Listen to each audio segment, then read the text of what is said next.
Motra dhe vlezër, bashkëvuajtës dhe bashkëqytetarë të Republikës, antarë dhe simpatizantë të Lëvizjes Bashk, përshëndetje gjithëve, jemi në këtë podcastin e fund vitit në të Lëvizjes Bashk, kemi ndalu numërimin sepse nuk e mbaj mend realisht, po si do të qoftë jemi prapë këtu, jemi në fund 2025-ës, viti që po lëm pas ka qenë një vit i zjarrt në gjitha drejtimet, që nga fillimi i vitit e kemi nisë me protestat ndryshme, qoftë për çështjen e policisë, oficerit policisë, Azvis Pahiu, i cili në kushte represion nga ana e prorëve të policisë, për shkak se ndaloi birin e Samir Manës, tentoi vetvrasje dhe ne ishim e vetmja forcë politike, mendoj, edhe këto historinë e 30 viteve që kemi bë i protestë në mbrojtje të policëve të zakonshëm, policëve të thjeshtë të këtij vendi, kemi vazhduar me protesta për pensionistët, për çështje të ndryshme. Pastaj shkuam drejt zgjedhjeve të 14 majit, bëmi fushat fantastike, qoftë në Tiranë, qoftë shumicën e qyteteve të Shqipërisë dhe jemi tash në fund të 2025-ës dhe ata të cilët në 14 maj e fituan pushtetin, si thuhet gati si me tytën e pushkës, kështu pushtet absolut, shohim se po e humbin pushtetin përballë institucioneve të drejtësisë, ata që deri dje mendonim si plot fuqishëm edhe si feudal absolut, i shohim se sa dobët janë, sa brisht janë, se si po shkojnë njëri pas tjetrit në burg, se si klithmat e tyre për t'u kap pasi fije edhe për të mbjetuar, po i bën përveç se të pafuqishëm, po i bën edhe qesharak në sytë e publikut. Mendoj se 2026 do ketë edhe më shumë zhvillime fantastike, qoftë të këqija për të korruptuarit, qoftë për të mira për qytetarët shqiptar, për popullin shqiptar, qoftë edhe për Lëvizjen Bashk, e cila nga janari i vitit tjetër 2026-s do t'i ndezim fuqishëm motorët, edhe që drejtësinë që po vjen dukshëm nga lart ta shtyjmë edhe të vëjmë drejtësi edhe nga poshtë.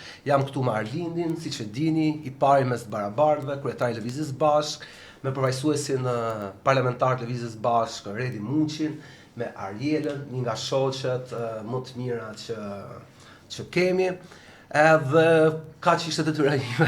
Të gjitha, do ta mbyllim me mësuar viteri. Dollibashi kaq e kishte tash.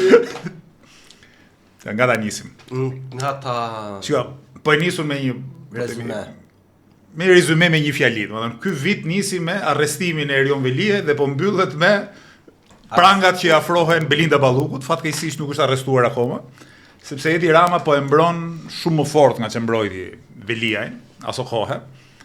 Ka kërkuar spaku imunitetin e Belinda Ballukut, por Edi Rama thot prisja një muaj a dy sa të përgatitemi ne për të shqyrtuar hajdutllëqet e Belinda Ballukut dhe pastaj shohim nëse do t'japim një përgjigje zyrtare apo jo. Kështu them, ta nisim nga kjo, domethënë, ta nisim nga institucionet e drejtësisë, pastaj diskutojmë për aktivitetin tonë, për shoqërinë. Haj, si është dukur. E nisim nga Ariela, them. Më ndrojtura mes nesh. Ata them që më keni marrë me zor. Ca gjëra nuk thuhen. Kuptohen. Okej, situata me Erion Velie mund të ketë qenë në fakt edhe për ne si aktivist, diçka që mbase nuk e prisnim edhe në një farë mënyrë edhe një farë prove e jona edhe me drejtësinë për të kapur disa prej figurave më kryesore të Partisë Socialiste, që ishte padyshim edhe Velie si kryetari i Bashkisë së Tiranës. Veliaj edhe pse që më herët kishte shkuar në SPAK, në një farë mënyrë këta kanë të njëjtën qasje me drejtësinë, fillimisht thonë i kemi koleg, i respektojnë, tregojnë që në fakt kanë qenë këta që e kanë shtyr para reformën në drejtësi, po pastaj kur e kuptojnë që janë zënë disi ngushtë, fillojnë edhe e sulmojnë akoma edhe më shumë, qoftë personalisht, po edhe kështu drejtësinë në përgjithësi. Kështu që besoj se kjo ka qenë një nga ngjarjet më të rëndësishme tonat. Do ishte idealja në një farë mënyrë që duke qenë se Velia ju arrestua të ishin edhe zgjedhjet në Bashkinë e Tiranës, dhe besoj se edhe për ne si forcë politike do ishte një shtysë akoma edhe më e madhe që të kishte zgjedhje të parakoshme në Tiranë, por nuk ndodhi kështu. Është shumë interesante është shumë interesante se si Ariela tha në fillim, domethënë kur zgjen në lak, fillojnë edhe thonë jemi kolegë, jemi forca që kemi shty para domethënë në reformën në drejtësi, dhe kur laku ju shtrëngohet, përveç se vjen kundër, po të shohësh edhe në emisionet e përnaçme televizive, këtë këta që thonë që Spaku është heroi i fëmijëve tam, analist, njerëz pilotuar, unë i quaj agent këta, pavarësisht se i quajnë analist, për mua janë agent që pilotojnë opinionin publik, orientojnë atë, edhe kanë filluar lidhje shumë interesante, me thonë edhe Ilir Meta është kot në burg, edhe Sali Berishës i kanë ra kot në qaf, janë, mund t'i përmend edhe me emra pafund, domethënë opinionistë cilët kanë 3-4 vjet që na çajnë veshë, domethënë duke thonë se sa fantastike, sa mrekullie demokracisë është Spaku, sot ka ndryshuar pllak 360 gradë dhe thonë, jo po na shturni shtetin, po na rrëzoni rendin kushtetues, ky është puç. Të njëjtat njerëz, të njëjtat fytyrat poshtra, domethënë, që thonë dy gjëra të krejtësisht ndryshme brenda një kohe shumë të shkurtër. Them dhe unë një shumë. Jo, mendoj që drejtues emisionit. Pra ne jena drejtues emisionit pra. Se kanë ndodhur shumë gjëra të rëndësishme dhe konstatimi është fare i drejtë me një fjalë. Kjo mënyra se si trajtohet edhe marrëdhënia e Spakut me ranjet e larta politike nga, le të themi, opinionistët në thonjza, sepse kur vjen puna tek opinionistët, qartazi duhet bërë kjo lidhja gjithmonë që doli dhe së fundi nga denoncimet që kemi të bëjmë me ato që ne i quajmë gjithmonë oligarki ekonomike, që përfiton nga tenderat e pushtetit, dhe që një pjesë e këtyre të ardhurave shkojnë pikërisht tek mediat. Kur thënë tek mediat, shkojnë tek ta opinionbërësit, këta të cilët supozohet se formojnë opinionin publik dhe që dalin dhe me tezën që detyra e tyre, le të themi, opozitare ose sociale, quaj si duash, është që të formojnë opinionin. Pastaj thot, janë të njëjtët njerëz që ngren këtë pyetje retorike ose thuajse psikanalitike se pse njerëzit nuk dalin në rrugë. Thotë, më mirë, duhet të bëjmë pyetjen vetë sa herë ke dalë ti në rrugë. Se kur flasim për njerëzit, flasim për qytetarët e Shqipërisë dhe qytetaria bashkë me të drejtat vjen dhe me një sër përgjegjësish. Dhe pavarësisht se pyetja është e drejtë që pse njerëzit dalin në rrugë, duhet shtrohet te gjithë ata që shtrojnë këtë pyetje. Do të thotë sa herë ke dalë ti në rrugë. Do të thonë detyrën time e bëj duke bër opinion dhe këtë opinion që prodhoj unë në këtë studio pavarësisht parave që qarkullojnë me radh, duhet ta marrin ata fukarënë që s'kan asgjë për të humbur dhe ata pastaj të dalin në rrugë të thyejnë 2 orë dritare me fjalë. Dhe këtu është perversiteti i kësaj gjëje. Po për te kësaj sa i përket do thoja një çik në analizën që mund të bëjmë sepse me drejt Arlindit Ceku 2 ngjarje madhore le themi që kanë ndodhur që lidhen me drejtësinë, pra arrestimi i Erion Veliajt dhe hetimi ose ngritja e akuzës së padis ndaj Ballukut. Duhet thënë që për të së vërtetës janë 2 ngjarje shumë të rëndësishme, janë si thua si një goditje, si një tërmet, si një lëkundje e madhe kësaj strukturës oligarkiko-politike të ngritur në 35 vjet, që vjen nga sistemi i drejtësisë dhe që nuk erdhi dot ose nuk u manifestua mjaftueshëm me një efekt të rëndësishëm si thua nga poshtë, pra nga shoqëria, sepse ndoshta protesta e fundit e madhore me impakt e thirrur nga një parti politike ndoshta mund të jetë 21 janari, po themi para afërsisht 15 vjetësh, dhe në protesta tjetër disi spontane që lindi dhe pati masivitet dhe lindi një farë shprese, ishte ajo e studentëve në 2018.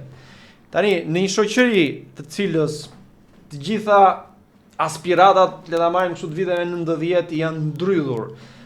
Të gjitha organizmat e brendshëm të organizimit dhe të mobilizimit, si sindikata, shoqata e shumë çka tjetër janë zhbër, janë shkelur me këmbë dhe i vetmi model që ka ekzistuar deri më sot ka qenë modeli i pushtetarëve nga të cilët edhe individualisht kokrat e shoqërisë mund të përfitojnë disi, nuk është për të habitur fakti që nuk ka pasur si thua këtë pavarësisht se ka ekzistuar dëshira, nuk ka qenë mobilizimi që të sjellë një lloj ndryshimi. Dhe ajo që ka bërë të themi sistemi drejtësisë, po marrim thjesht 2025-ën, ka qenë një goditje e mirëpritur dhe e domosdoshme, që ka shkundur realisht themelët e politikës dhe që shpresoj 2026-ën si thua do sjell efekte edhe më të thella në politikë.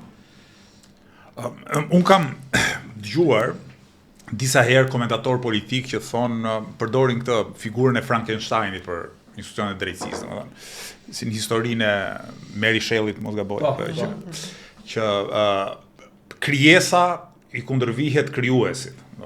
Krijuesi me Demek Rama prodhon një krijesë ose elita politike e vjetër, Rama, Berisha prodhon institucionet e reja të drejtësisë, por këto institucionet e reja të drejtësisë tani kundërvijhen krijuesit tyre.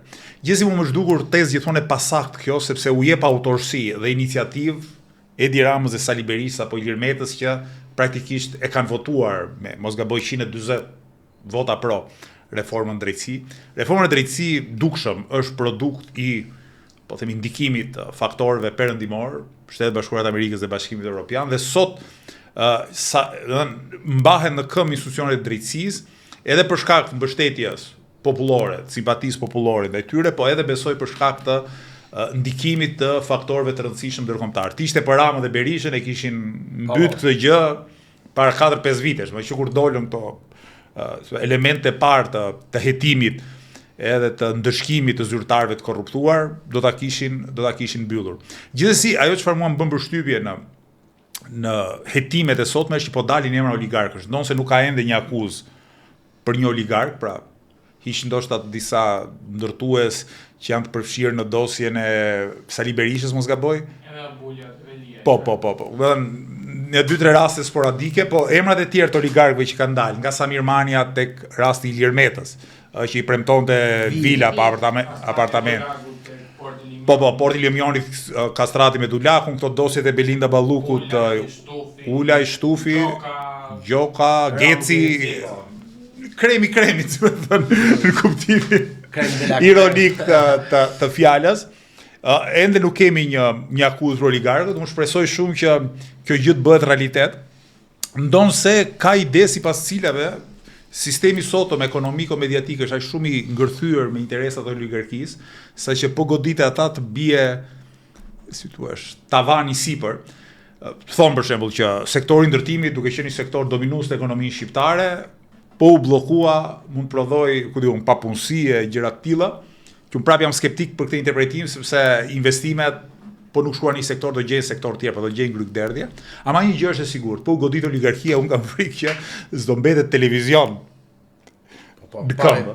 Do të thënë gjitha televizionet mos kryesore, do t'i shohësh ose do mbyllin qepenin fare, ose do bëhen si Shijak TV-ja në vitet 90, fillim mes viteve 90, sepse kemi një investim të jashtëzakonshëm dhe të palogjikshëm parash në për televizione. Me shikoni Top Channelin, Klanin, Vision Plusin, News 24-ën, A2 CNN-in, tani se mos harroj janë super luksoze. Do thënë. Po të shohësh në televizion, për shembull në sken nga Euronewsin e kështu. Televizione nga Greqia ose nga Serbia ose nga vendet e rajonit, duket pikërisht si ky Shijak TV-ja. Ke parasysh janë modeste, pa shumë zbukurime. Shef televizion. TV Apolloni u kanë dalë.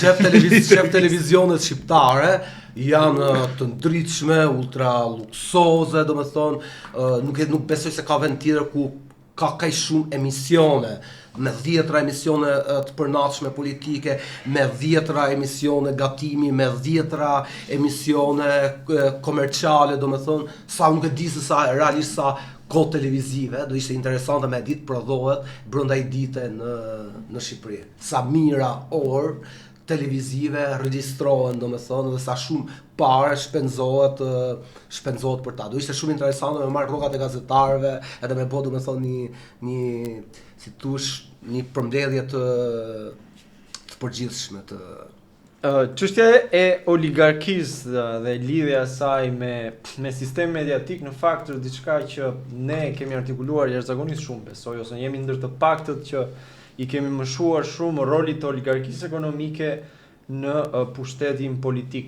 Dhe besoj se u evidentua qartë roli i tyre edhe me përgjimet e fundit të dosjes Balluku që dolën në shtyp, ku ajo i referohet Bashkim Ulajt, pikërisht për tenderin e rrugës Tuman Kashar, ku thotë që në mesazhet që ka shkëmbyer me drejtorin e saj që përveç se thotë po i bëjnë nderin e jetës, dhe sot gjithë e kuptojmë se pse i ka bërë nderin e jetës, jo vetëm për çmimin e rrugës astronomik, po edhe për cilësinë e rrugës që është skandaloze.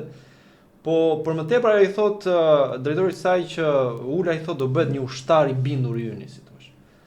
Dhe ti mund të mendosh tani se si e koncepton ushtarin Belinda Balluku.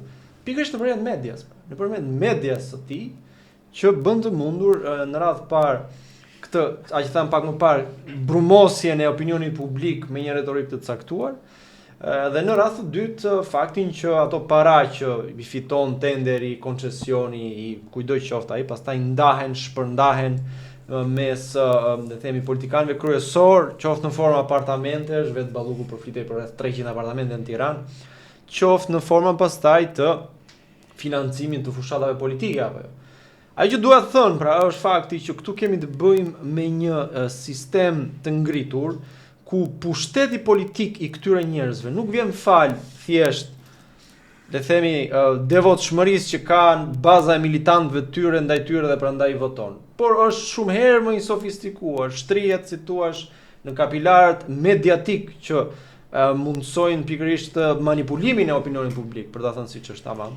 Dhe njëkohësisht mundsojnë këto lumin milionat e parave që hidhen sa herë ka fushat elektorale dhe zgjedhje për 1001 gjëra të ndryshme. Pra, në vetvete ripërtëritja e tyre në pushtet është fal oligarkisë ekonomike dhe e cila njëkohësisht ushqehet nga parat e buxhetit të shtetit me pak fjalë. Dhe këtu po flasim për një oligark i cili nuk ka pushtetin që kanë të tjerë oligark. Oligark të tjerë të cilët kanë kapur le themi sektoret kyçet e ekonomisë dhe i kanë monopolizuar ato. Për shembull, po themi qoftë edhe Samir Mania, qoftë edhe Shefqet Kastrati me fjalë që janë në një nivel tjetër në raport me pushtetin dhe në raport me ata që edhe mund të jenë pjesë e rotacionit të pushtetit. Ata gjithsesi privilegji i tyre, pozita që kanë kapur tashmë është i tillë që nuk kërcënohet se ndodhi rotacioni me pak fjalë. Kështu në një sistem të tillë gjithë çështja shtrohet, ora cila është roli, cila është aspirata në fund ditës që duhet të ketë shoqëria dhe pastaj roli që duhet të ndërmarr për ta ndryshuar sistemin. Sepse unë e thash diku tjetër, më fal, qartazi duhet të ishin të djathtë të parët që duhet të luftonin monopolizimin e ekonomisë që është bërë, pikërisht nga oligarkia. Dhe duhet ishin ata që do ishin interesi i parë për të thënë që shikoj se sektorët ekonomikë nuk mund të kapen në pak duar, do duhet të ketë konkurrencë të lirë në treg apo jo. Dhe më pastaj për shkuar deri tek populli i thjeshtë, tek shërbimet publike të munguara, tek rishpërndarja e pasurisë të paimagjinueshme që kanë disa prej tyre, fal këtyre monopoleve që kanë kapur, dhe të rrjedhimisht se si duhet të ishte raporti i politikës me oligarkinë ekonomike pra.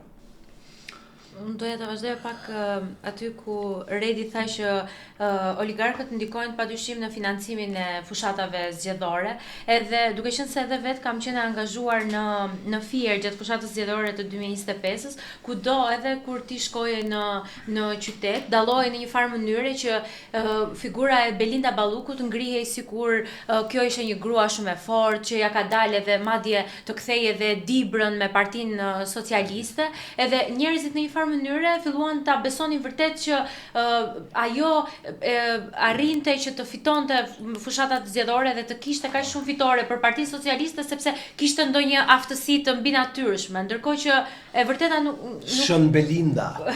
E vërteta nuk ishte kështu sepse Belinda Balluku thjesht kishte para dhe vetëm përmes gangsterat edhe drejtorët e bashkisë së Fierit, kështu që në këtë mënyrë ajo arriti që të bënte kaq shumë deputet në një qark si Fieri. Dhe ama njerëzit akoma nuk e kuptojnë tamam në një farë mënyrë këtë gjë dhe mendojnë se vërtet Belinda apo edhe eksponentë të tjerë të Partisë Socialiste mund të kenë vërtet diçka, domethënë që fushatat e tyre i bëjnë vërtet shumë të mira dhe prandaj kanë aq shumë sukses, janë makineri. Po pra makineria e votave, ndërkohë që Belinda Balluku që s'di me fol më shumë se 30 sekonda është një farë gjeniu politik sipas këtyre. Po është personi shumë interesant, Arlind, personi numër 2 i qeverisë shqiptare që ka qarkullimin më të madh parave, kuptimin që ka pushtet politik në 3-4 qarqe, ne i pam duke hedhur edhe fishek zjarr, domethënë nëpër qarqe të ndryshme. Edhe nuk di me fol më shumë se 30 sekonda zotëri. S'di me fol. E kam pa për shembull gjatë tubimeve elektorale ku ishin zgjedhjet, edhe ishte paternalizues, ajo shante sallën. Ej çuna atje, mos bëni zhurmë, domethënë kaq. Fike kondicionerin, hapen një çik dritare, motivin, as si tezë politike, as si qëndrim politik, absolutisht as si lloj gjëje dhe ky personazhi, ka i pushtet frikshëm, i pushtet, edhe kjo shfaq nga hiçi, nuk ka pas as karrierë politike, as një rrugtim politik brenda partisë, thjesht është shfaq nga hiçi në personin. Vetëm për krahasim. Sot Belinda Balluku është ende numri 2 i Partisë Socialiste. Po të shkojmë të shohim një parti 30 vite më parë. Kush ishte numri 2 asaj partie? Ishte i profesor si Servet Plumbi. Tani krahason dot Servet Plumbin që mund të ketë një probleme pastaj në karrierën e tij politike, po. Në seriozitetit, e përgatitjes, studimit si thua të fenomeneve me Belinda Ballukun ose qoftë edhe me Arben Ahmetan përpara ose këta po themi zëvendësit e tjerë ose Erion Velieci, këta janë njëri më banal se tjetri. Tani, ndërkohë që po fliste Ariela, po kujtua, po bëja lidhjen midis Belinda Ballukut dhe figurave të tjera korruptuar, emblematike të historisë së njerëzimit. Edhe mbahet mend që ka qenë gruaja e një presidenti të Filipineve, Ferdinand Marcos quhej ai, gruaja vet quhej Imelda Marcos. Dhe këta ishin jo vetëm pushtetshëm shumë Filipinë dhe viteve 80, po funde kryet korruptuar, aq sa këta u arratisën pastaj. Kur u shkoi populli në pallatin presidencial, gjetën edhe u mor si simboli krimbjes shteti, korrupsionit, kputucët e Imelda Marcosit. Imelda Marcosi kishte 3 kputuc, thonë, në garderobën e vet. Dhe populli Filipinas thoshte që ky është tani shembulli i korrupsionit, i vjedhjes, tani ky njeri që me legët që na vjedh ne nuk blen 30 palë kputuc, blen 3000 palë kputuc, e kupton? Jo po bëjë llogari dhe të tjerë dhe kishin bërë që por e fundi sigurisht ato kputuc të kushtonin nga $100 secila, 3000 kputuc i bie $300,000. Tani krahasoj këtë me Belinda Balluku që përflitet se ka 300 apartamente. Ka €100,000 tjetë vlera minimale atij apartamenti, i bie €30 milionë. Tani mbase ja fuz dhe kodër këto zerot që bëj, po duket se jam i sakt. Pra, imagjinoni çfarë degradimi moral dhe politik ka ndodhur. Pra, nëse 30 dhe ca vite më parë, 40 vite më parë, njerëzit ndinjoheshin për politikanë që kishin vjedhur, ku diun, aq sa për të blerë 3 kputuc, imagjino këta. Imagjino Sakarama, nëse kjo ka 300 apartamente. Imagjino sa kanë këta oligarkët që i ndajnë parat me këto. Dhe tani, unë pse të thash që mu kujtove ti se ti e grua e re në mosh, ke studiuar, ke një studente shumë e mirë, bën një punë të thjesht. Tani, nëse ti do doje të bleje një shtëpi, lere më në Tiranë, po edhe në qytetin tënd të origjinës, domethënë të Vlorës, dhe sa dekada ose shekuj punë do të duheshin për të përballuar diçka të tillë, ndërkohë që këta zotëri e zonja, nuk e di si quhet, por përpiqem të ruaj etikën, duke vjedhur, jo duke bërë diçka tjetër, po duke vjedhur, ai thot 300 apartamente këtu. Edhe themin e pse janë dritat e pallateve bosh, po pati Belinda me shokë me zhoqe nga 300 apartamente, sigurisht ata nuk do ndajnë 300 pjesësh për t'i banuar të gjitha. Ja dhe këtu, kjo është situata, kështu që ti ke qenë mos gaboj edhe një bashkëautor e studimit për strehimin, tani ma lidh çik korrupsionin me papërballueshmërinë e strehimit. Në fakt në Tiranë ka mbi 40.000 apartamente, të cilat praktikisht janë bosh. Dhe padyshim që këto apartamente që janë bosh i ka bler dikush, edhe patjetër që mund të jetë edhe ndërta mund të jetë edhe pra të pabanuar, jo të pashitura. Po, të pabanuar, pra e bosh. Pra që nuk paguajnë energji elektrike. Po, nuk paguajnë energji elektrike.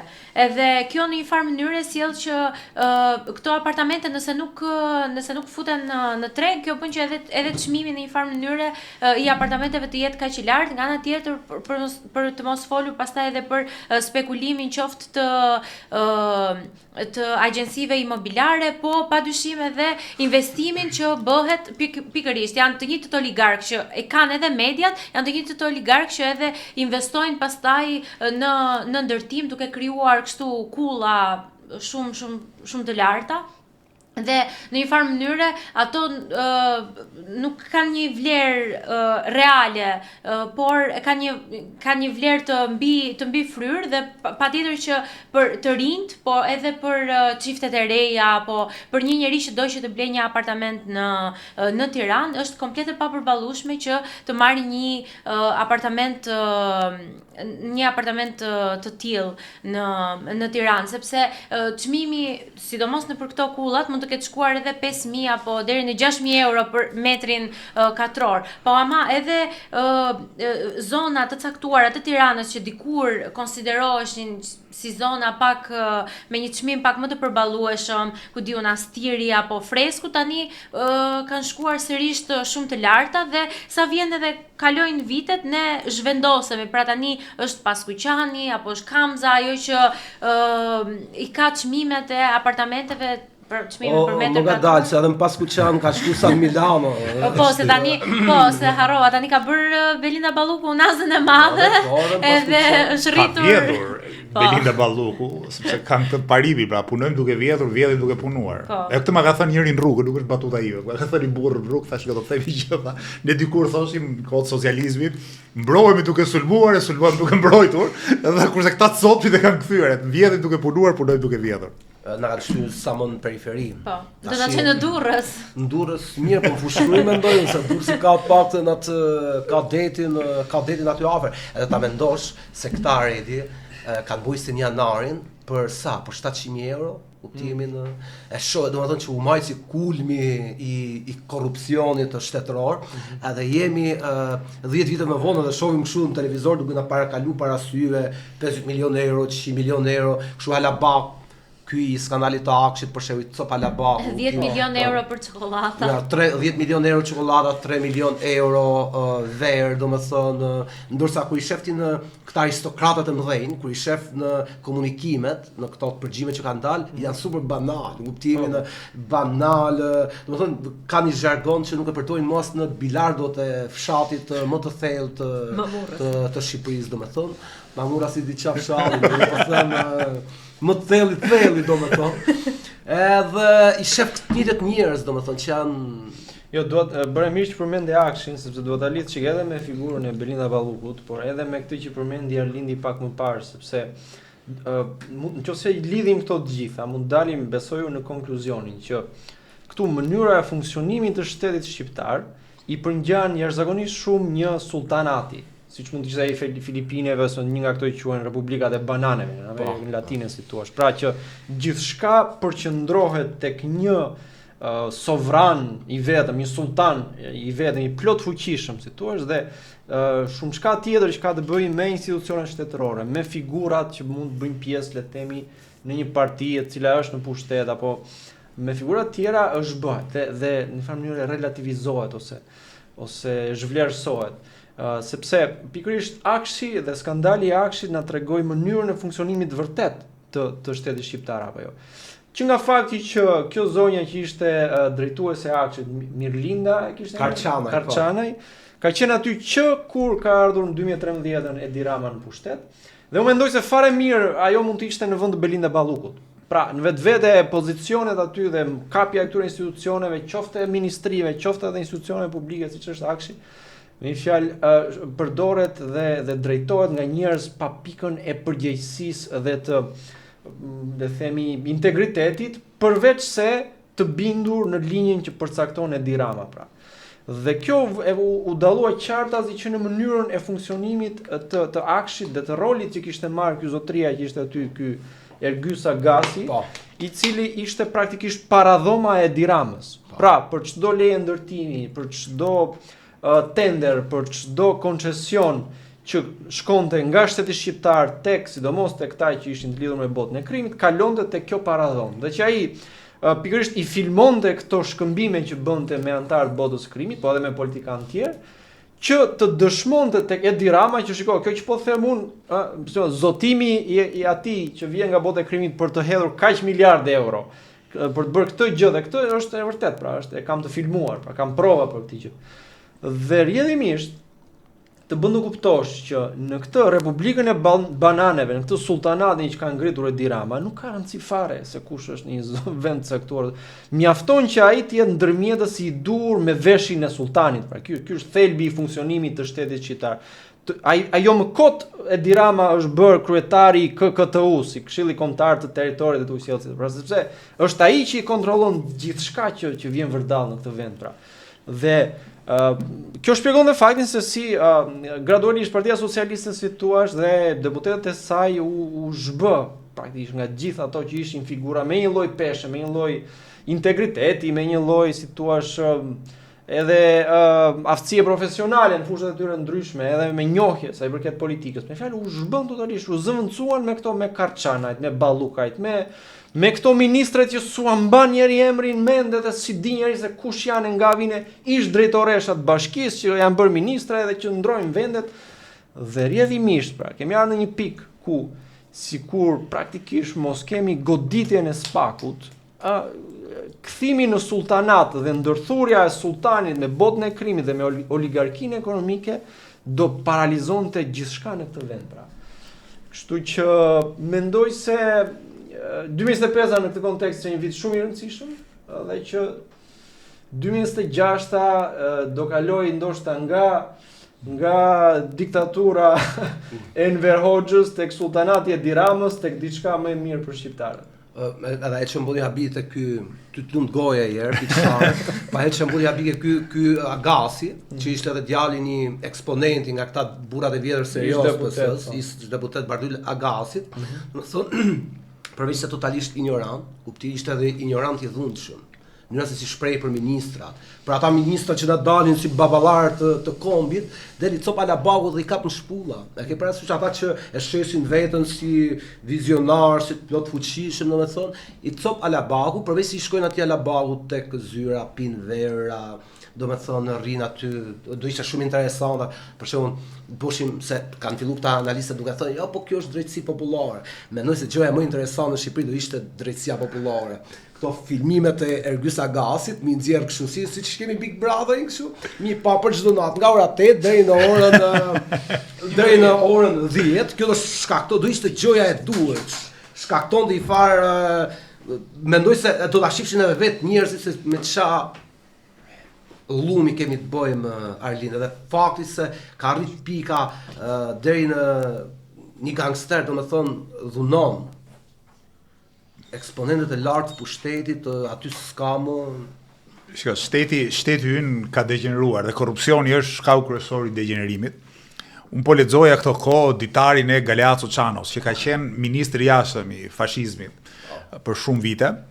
Dhe ka qenë edhe një nga projektuesit e pushtimit të Shqipërisë në 1939. Edhe Çanoja dëshmon që ditën që u pushtua Shqipëria, 7 prill, vjen në Itali ambasadori, një general Sereqi, që e kishte emëruar zogu, edhe ai gjendet para faktit kryer. Pra, i thon aty tani që Shqipëria është pushtuar, ky se kishte problem fare, tha, rregull, tha, as e vrau mendin fare, as majti as i lloj qendrimi, madje tregon Çano me përbuzje, ky Sereqi, tha, më kërkoi dhe lek, tha, se nuk kam thyer lekët akoma, tha, pra ishte një formë që i kërkonte rushfet. Dhe ky është tamam, domethënë degenerimi i shtetit. Pra, si ky Sereqi që ditë që atë ti pushtohej, ky thoshte më jepni lek tani se e mori ferrauratën, edhe këta palo ministrat e Ramës që i kap me shpulla një halabak sepse nuk janë as ministra, nuk janë ministra ata. Domethënë, ti je ministër do të thotë të kesh një peshë në partinë tënde dhe partia të ketë emëruar në një sektor. Sigurisht kryeministri mund të jetë çik më i rëndësishëm se ty, por ama ti ke peshë politike autonome. Pra, nuk guxon kush të të afrohet në mënyrë kriminale nëse ti nuk do vetë. Problemi ministrave në Shqipëri është që nuk janë ministra. Janë thjesht njerëz të rëndomt që ai që është i gjithë pushtetshëm politikisht Rama i emëron aty dhe meqense Rama ka më shumë shok Agasin se sa ministrin, Agasi është më i fuqishëm se ministri. Pra nuk është rregulli, nuk është kushtetuta, nuk është institucioni ai që ti jep pushtet. Pra, imagjino, një halabak mund të jetë më i fortë se ministri i brendshëm. Nuk ka sens, në çdo shtet, jo vetëm demokratik, por edhe diktatorial, ku ka një minimum sensi të institucioneve, një halabak nuk mund të jetë më i fortë se ministri. Nuk ka sens fare. Në Shqipëri po, sepse nuk ka shtetës drejtës, nuk ka fare institucione dhe ai thot, mua më ka borxh Rama se i kam dhënë kaq lekë se i kam bërë fushatën, më ka, gjithë këto detyrime, kështu që unë jam më sultanat, si thua ti, pra raporti me sultanin, raporti me të parin, është ai që përcakton vendin tënd në hierarkinë shtetërore dhe jo ofiqi. Pra, Agasi mund të jetë halabak pas jo ofiqi, pramasht i pushtetshëm. Ky tjetri mund të jetë ministër i kësaj apo asaj fushë, është kot. Është praktikisht kot. Dhe kjo është një gjë që ne kemi thënë prej vitesh, domethënë, duke e kuptuar nga profili publik shumë i ulët i ministrave. Po tashmë ka dhe prova. Edhe këta janë persona që e thu shpesh ti, këta pa pushtet politik do ishin thjesht hajdut pulash, kuptimin, aja Galsi jam shumë i sigurt që në Durrës nuk mundet me ja kthy llafin nga mbështypin një punëtor i ndërtimit që jeton në Knet, ama mundet me të rraf personazhe të, domethënë, më të rëndësishëm të vendit, domethënë politik të Shqipërisë. Po ajo që të bën më shumë habi Arlind ishte edhe fakti për shembull Balluku kishte uru këtë Krishtlindjet nga një familje e varfër në Lushnjë, 20 qenë, gjatë fushatës elektorale ajo shkonte shtëpi në shtëpi, bote byrek me ato zonja, ata kështu bujq të masakruar nga dielli i fushës, edhe që e hedhin prodhimin, gjysmën e prodhimit në plena, ose ja marrin për 2 lekë grosistët edhe monopolistët e qendrave të grumbullimit. Këta janë tipa që duhen me rujt, nuk e kuptoj se do të jesh shumë skizofren, domethënë, ose duhet të jesh i far, nuk e di domethënë, që edhe të marrësh sikur je, domethënë, të kesh i far epike, kështu popullore, halla realizmi socialist, domethënë, ne jemi përfaqësuesit mesianik të popullit për ta marrë popullin ton të mirë, të varfër, edhe për ta ngritur në rangun e popullit europian, që është edhe për te politikës, është histori, fe, e ke parasysh religjon, në anën tjetër kështu vjedhin 500 apartamente, 2 jate, 3 milion euro çokolata. Do sa rrit do këtë parë se është italisht folës si pura ive këto filmat janë një seri filmash me Antonio Albanese, është një Ceto la Qualunque. Po. Ai tamam personazhi grotesk kështu, që bëhet kryetar bashkie, deputet në atë provincën e vet, ja, me këto format e ballukizmit, domethënë që Po ti e mban mend deri në Velia, për shembull, ti vendoste atë futan, i themi ne, përpara se dhe shërbente supte të varfrit, pra gjithë këto aktet e bamirësisë, me fjalë nga njerëz të krimbur, totalisht të zbrazët politikisht dhe që duke u kal 500 se të kështu nëpër 9 lavamane. Po i shërbejnë pra praktikisht i pushtetit të sultanit të madh me pa fjalë, i cili është ndodhet mbi palët, ai nuk denjon as të vinë në kuvend, pra nuk denjon jo më të dalë në media, po si thua në për debate më thash, po as tu drejtohet palës që i quhen opozitar me pa fjalë. Dhe sigurisht është në rehatinë e vet për shkak se përballë ka Sali Berisha me pa fjalë. Ajo që ai i thot Sali Berisha bufi Knetës, ngjit tek populli më shumë se çdo gjë tjetër që mund të thoshte ai. Kështu që është mjaft komode Edi Rama për opozitin ka përballë, për shërbyesit ndaj pushtetit të tij. Dhe që kur vjen puna për shembull te ai subjekt si Lëvizja Bashk ai as denjon ti drejtohet. Vetëm kur e kap laku fort në fjalë, siç ishte protesta studentore, siç ishte protesta e pensionistëve, vetëm atëherë ai denjon që të na sulmojë me ndonjë batut, me ndonjë fyrje kështu tipike të tij, domethënë. Megjithatë, me që e mora fjalën, dua thjesht të them edhe diçka sa i përket Lëvizjes Bashk dhe rrugtimit që kemi bërë në këto vite, edhe në 2025-ën, që ndoshta për dikë mund të konsiderohet si me hapa të vegjëlet nga dalë, por që unë do thoja që në radhë parë gjithë antarët ne në Lëvizjen Bashk do të jemi krenarë për faktin që Lëvizja Bashk një kontekst të tillë social siç është Shqipëria me gjithë këto probleme, siç e përmendëm pak më parë, pa sindikata, pa një lloj pavarësie edhe të mendimit dhe të shprehur dhe të një lloj kritike që shumë mund të vinte nga bota e artit ose nga bota e intelektualëve. Duhet jemi krenar për faktin që Lëvizja Bashk ka dalë mban të përfaqësohet në kuvend, ja ka dalë mban të hedh hapa të vegjël, por që ngulen mirë në terren dhe që të çaj përpara deri këtu ku kemi arritur pa u komprometuar me askënd. Këtë gjë nuk ta thot asnjë parti tjetër dhe asnjë subjekt tjetër politik dhe asnjë figurë tjetër politike, pra, që kemi ecur përpara me inkonsistencë dhe me një qëndrueshmëri dhe me një papërlyerje me askënd dhe me asgjë, me gjitha vështirësitë na vendos mendja, me gjithë mungesat edhe të ardhurave që kemi, dhe ja kemi dalë mban të përfaqësuar. Është një çik si se shpesh herë në shoqërinë shqiptare ndodh kjo që në vend se të po them kot, të bëhesh një bukpjekës i mirë, shumë i mirë përmes punës ngadalë, përmes marrjes dorë të zanatit, zgjedh drogën. Rruga e shkurtër për me pasuru. Përveç se në botën akademike di fare mirë Arlindi. Përveç se të ulësh kokën dhe të punosh dita ditës për të nxjerrë një punë doktorature autentike, maksimumin që mund të arrish ti, i bie shkurt dhe i fut një plagiatur me pak fjalë, merr titullin dhe vazhdon përpara. Nëse edhe lëvizja e bashkë të përfaqësonte këtë model, ndoshta mund të ishim katapultuar çik më lart, po për ne nga vetë rrugtimi që kemi pas dhe të shkuara më parë se të bëshim parti, është jashtëzakonisht shumë e rëndësishme që çdo hap që hedhim ta mbështesim fort në tokë për të hedhur hapin e radhës. Nuk e di si e mendoni. Shiko, kur unë mendoj vitin 2025 për lëvizjen bashkë, më kujtohet do Klod Lega poezia e Fanolit për Bajram Currin. E mban mend si nis kur tufani e shthuri fen, kur tirani e krusja dhen, në një breg të dragobis priret flamuri i lirisë. Dhe më duket se lëvizja bashkë ka këtë flamurin, sigurisht e lirisë e dinjitetit, që mbahet në këmbë dhe 2025 ka qenë viti që ne në farë kuptimi e kemi ngrit këtë flamur edhe që është bërë pikë referimi. Sigurisht ne ende nuk kemi arrit qëllimet tona dhe të kemi përmasa që do donim të kishim, po është bërë tashmë pikë referimi për çdo qytetar të ndershëm edhe që e kërkon përparimin e Shqipërisë. Ndoshta kjo do ishte mënyra më e mirë për ta sintetizuar 2025-ën për lëvizjen bashkë, me të gjitha këto që renditi Klodi në fillim, protestat, zgjedhjet, pas zgjedhjet, organizimi, skandalet korruptive, reagimi ndaj këtyre, kështu që do ta nis me Arielën këtë që ti si do ta gjykoje 2025-ën për lëvizjen bashkë.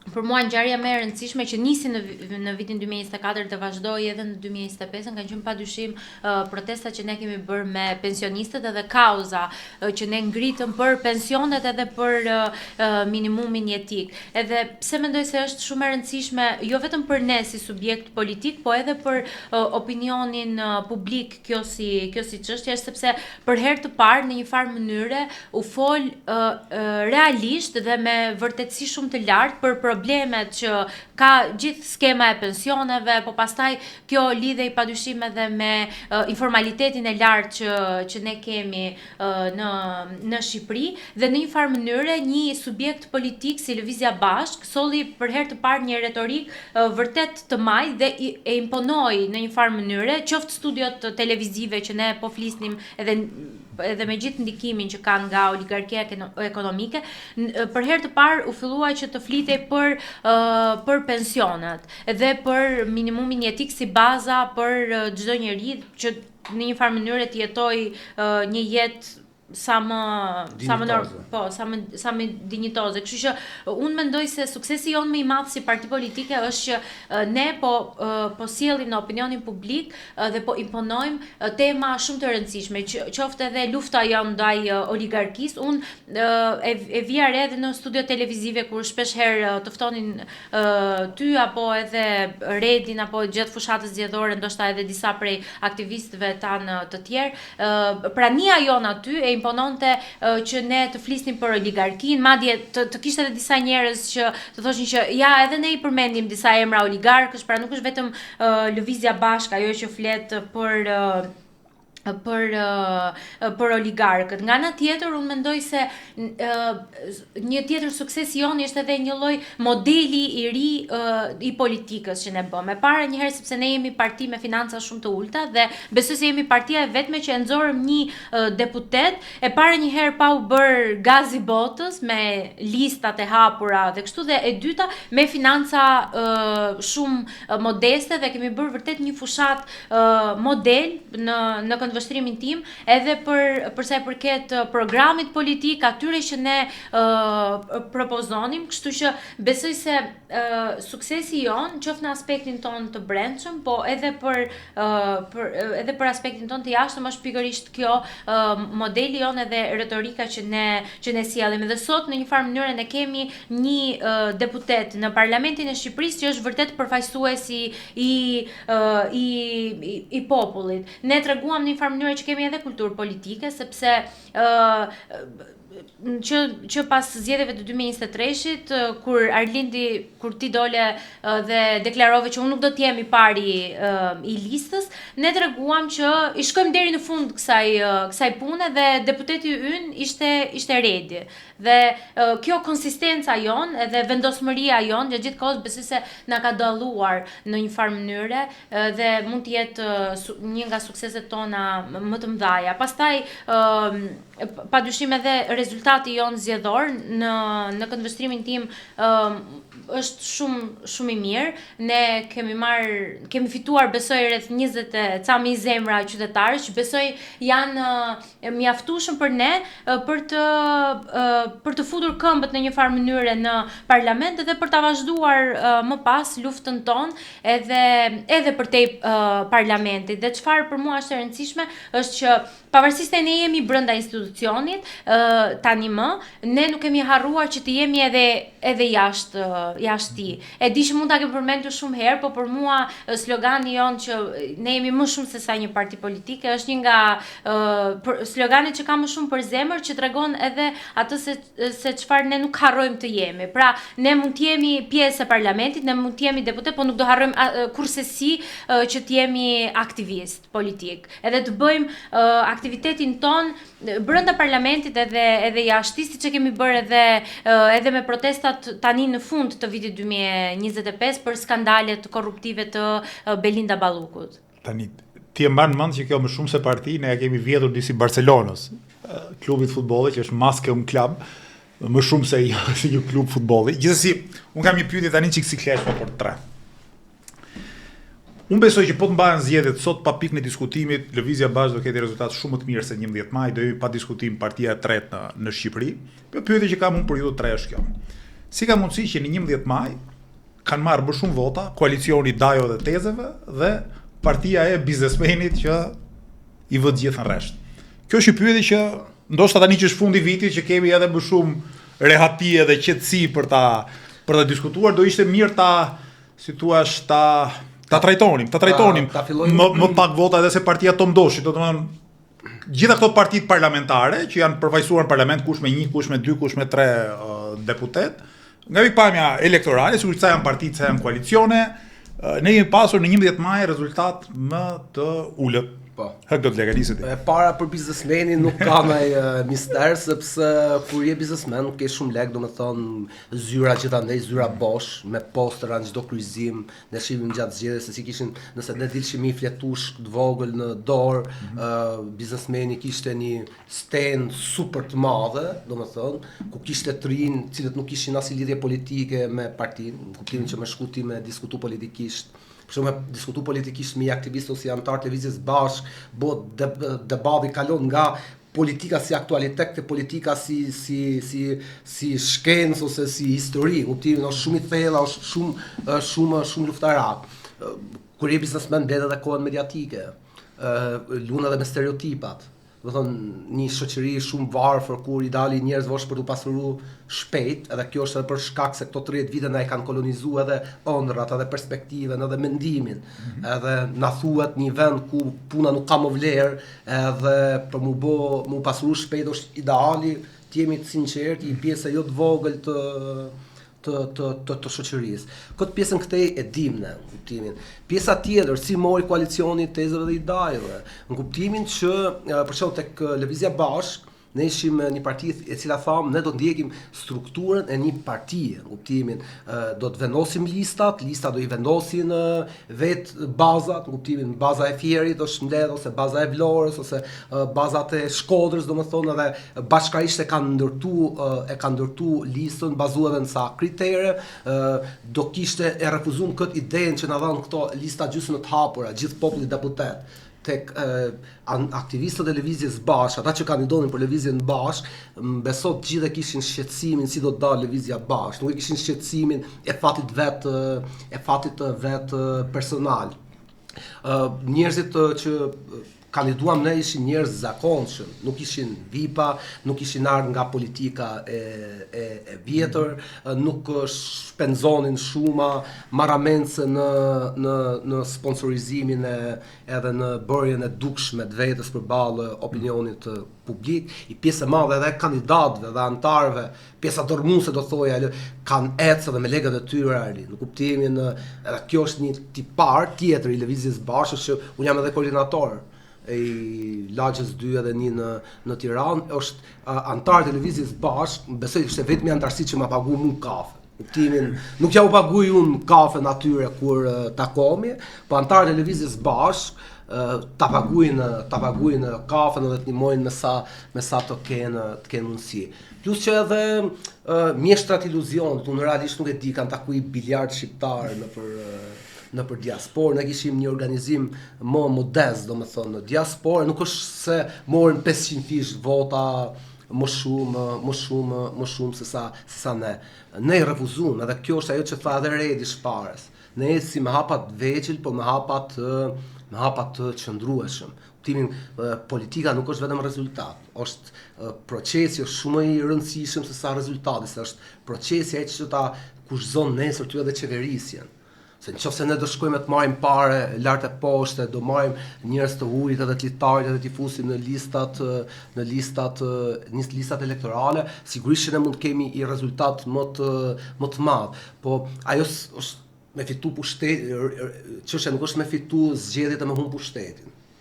Këto parti të tilla, këtë çap parti, domethënë as majt as djath, as nershëm, as panershëm, as familjar, as jo familjar, or këta edhe mund vinë, ne I kena pa edhe nëpër Europë dhe nëpër botë, që kanë ardhur shumë I vrull, po në fund ditës nuk kanë bua asgjë, kanë sjell zhgënjim, dëshpërim këtyre shoqërive që I kanë dhënë mundësi që kam I fjalë të ndyrë, po s'po e them, domethënë.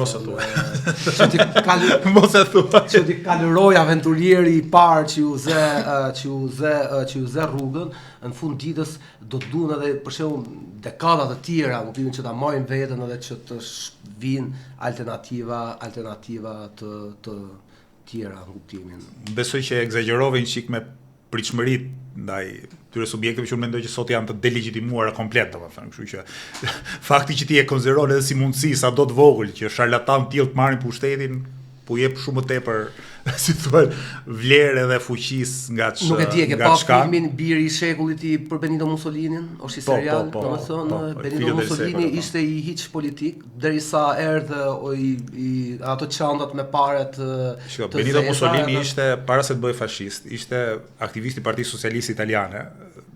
Goxha I fortë, goxha I zëshëm, ka qenë drejtues I një prej gazetave të Partisë Socialiste Italiane, kështu që sigurisht e kishte kështu charlatanizmin brenda vetes, mirë po edhe si histori nuk ka, domethënë si mënyrë komunikimi ka përbashkëta me charlatanët shqiptar, por një njeri që ka hyrë në burg kur ishte socialist për të luftuar bashkë me punëtorët, nuk e krahason dot me flasi histori të tij, në momentin që themelon fashizmin e tutje ka përbashkësi. I vogël, partia e vogël, e pafuqishme deri në momentin kur bëni këtë kompromisin. Kishte frika në komunizmi, aftësinë e oportunizmit në politikë me fjalë dhe ndoshta kjo e karakterizon ndoshta edhe rrugtimin e Mussolinit. Po unë dua në këtë pyetje që bëre, dua ta nis shik pikërisht nga një batut ose nga një le të themi diçka që tha një nga këta opinionistët që ishte me ty në opinion. Në emision televiziv tek Euronews, tani s'dua t'ja përmend emrin, por është tipikisht një njeri që si thua ka këtë qasjen përçmuese ndaj popullit, ndaj masave apo. Dhe që tha në parashikimet e zhvillimeve politike që ai bëri, tha që këtu në Shqipëri tha s'do ket asnjë asnjë subjekt politik që nuk ka para, nuk ka të ardhurat, tha. Dhe që është një qasje tipike, e thash, përçmuese ndaj popullit, dhe që lidhet fort me partinë e biznesmenit, si thua, pra që një gjithë suksesin e vet politik e ka fal të ardhurave që ka, pavarësisht se si ka bërë këto të ardhura, dikush thot në mënyrë të ndershme me punën e tij, pastaj nëse ai hyn pastaj gjithë aktiviteti ekonomik si biznesmen, sigurisht që ka plot për tu përmendur dhe aty.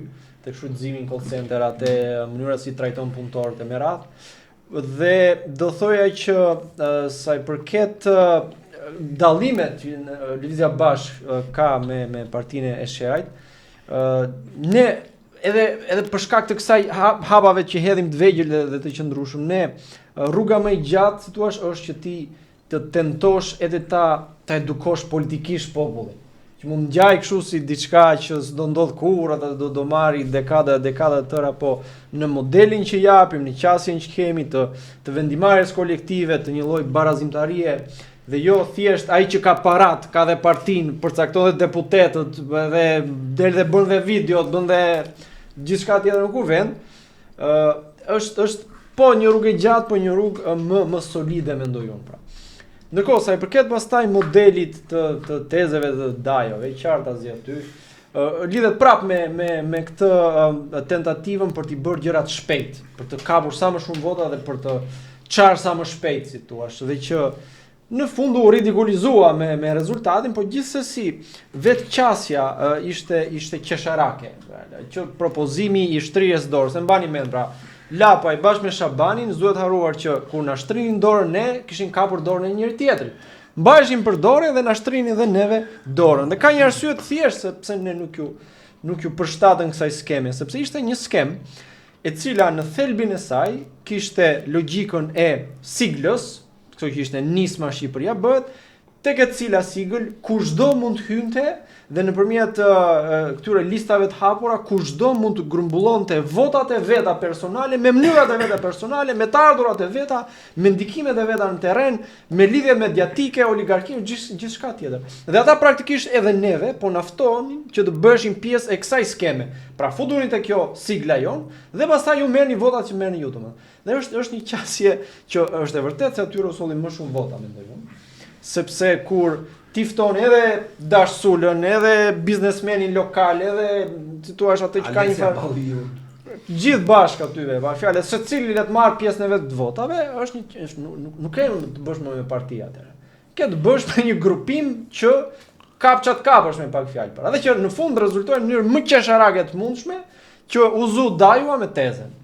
Dhe rrjedhimisht, pra, qasja jon ishte qasja e një subjekti serioz politik, i cili ndërmerr të gjitha hapat e nevojshme brenda një subjekti demokratik politikisht, thuash, në vendimarrjen e qasje, dhe që pastaj del me një propozim, po pa u përlyer, pa i rënë nga këto rrugë, nga këto, si thuash, sokaqet e shkurtrave, pa fjalë, ta them kështu.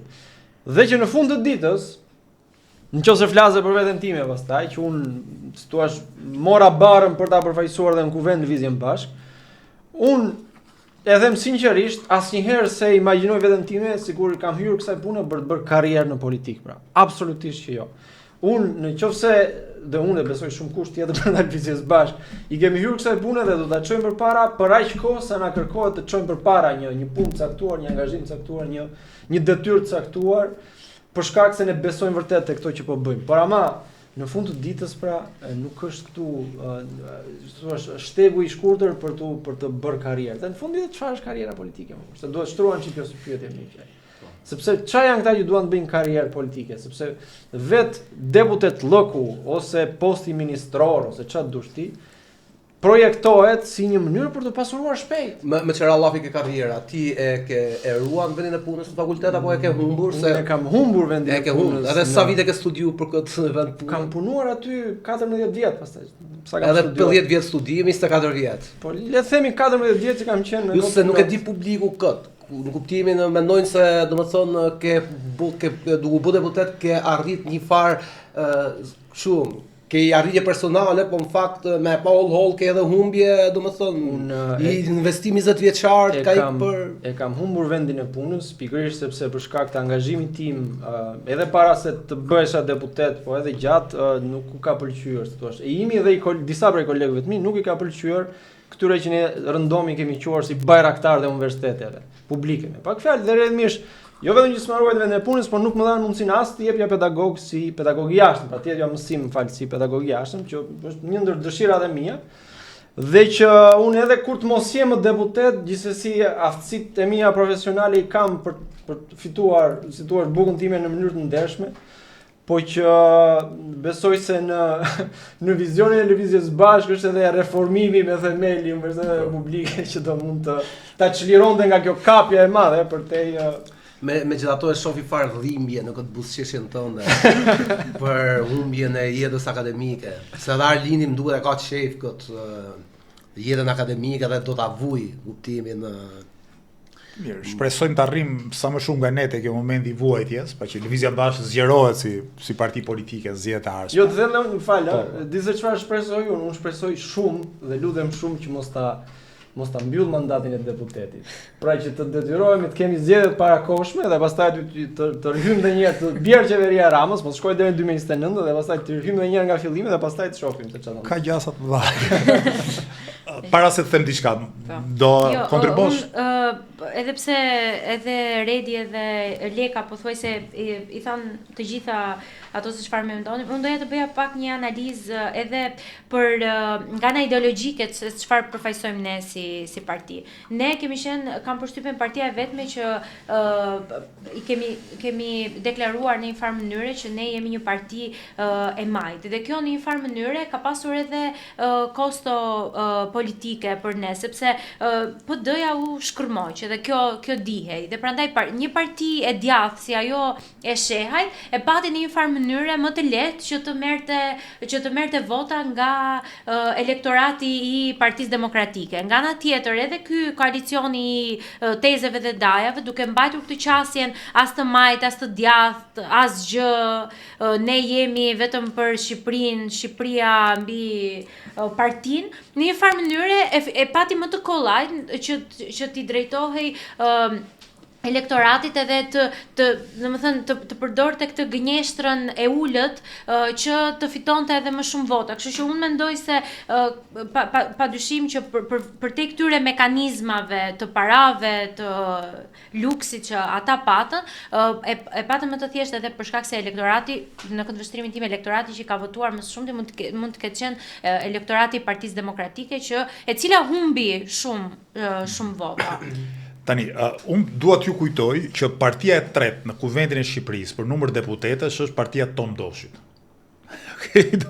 Ka marrë 3 deputet, quhet ndyrë ironike Partia Social-Demokrate, se ne nuk para diskutojmë se ata nuk duken askull, nuk se kanë jetë kështu politike, dalin e mbajnë qendrime, gjëra të tilla. Tribuja Social-Demokrate. Pra, kjo është edhe për treguar që votat në Shqipëri merren nëpërmjet dhunës, nëpërmjet tarafeve, nëpërmjet fiseve, nëpërmjet paras.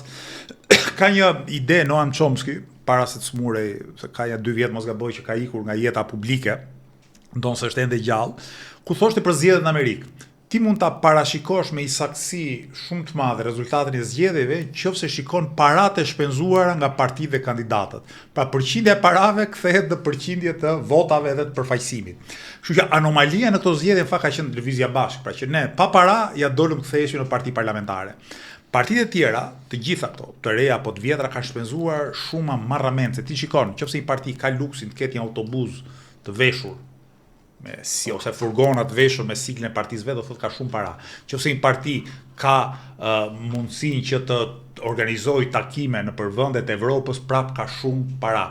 Nëse një parti ka një dalje mediatike, një jehon mediatike shumë të madhe, përsëri ka shumë para, sepse tregon një pjesë e kohës televizive, sidomos fushat elektorale blihet. E para kjo, paraja. E dyta ka të bëjë me media, siç thamë, përfaqësimin media. Sa pranishëm kemi qenë dhe ne na e thon raportet e AMAS që Lëvizja Bashkë ka qenë partia parlamentare me shumë më pak kohë televizive gjatë asaj fushate, krahasuar me partitë e tjera. Ka pas televizione si Vision Plus, si News 24, si Syri TV mos gaboj, ku Lëvizja Bashkë gjatë fushatës elektorale nuk ka pasur asnjë sekond kohë televizive. Të vëklani pa diskutim, asnjë sekond kohë televizive. Tani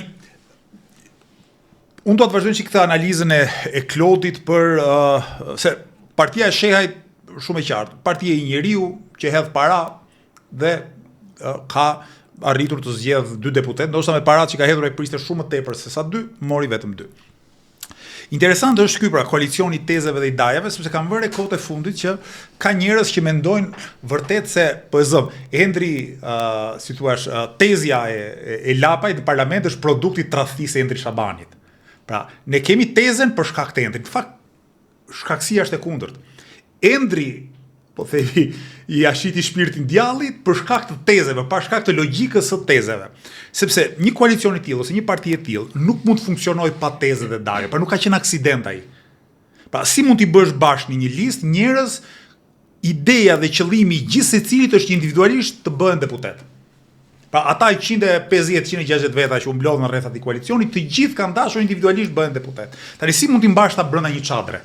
Në kushtet ku nuk ke lista tërësisht hapura.